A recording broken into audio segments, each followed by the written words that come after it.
உங்களுக்கு விரோதமாய் எந்த விதமான சாபமாக இருந்தாலும், மனுஷரால் உண்டான சாபம் அல்லது நம்மை சிருஷ்டித்த தேவனால் சில சாபம் நம்முடைய வாழ்க்கையில் நம்முடைய பாவத்தினால் உண்டாயிருக்கலாம். அந்த சாபம் எதனால் உண்டான சாபமானாலும் எந்த சாபத்தை மாற்றக்கூடிய வல்லமை இயேசுவின் ரத்தத்திற்கு உண்டு.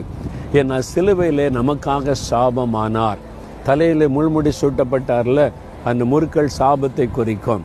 மனிதருடைய சாபம் என் மேலே வரட்டோன்னு இயேசு நம்முடைய சாபத்தை ஏற்றுக்கொண்டு சிலுவையில் சாபமானார்.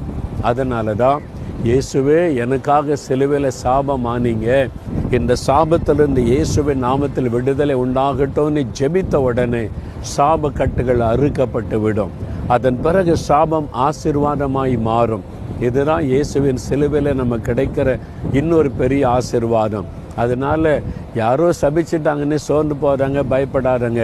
காரணம் இல்லாமல் எத்தனை பேர் சபிச்சுக்கிட்டே இருந்தாலும் உங்களுக்கு அது ஆசீர்வாதமாக மாறிடும்.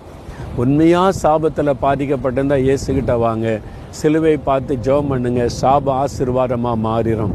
ஜெபிக்கிறீங்களா? அப்பா, காரணமில்லாமல் இட்ட சாப தங்காதுன்னு சொன்னீங்க, காரணமில்லாமல் என்னை சபிக்கிறவங்களை நான் உங்களை ஆசீர்வதித்து ஜெபிக்கிறேன். இந்த சாபம் எனக்கு வராது, என்னை பாதிக்காது. உங்களுக்கு ஸ்தோத்திரம்.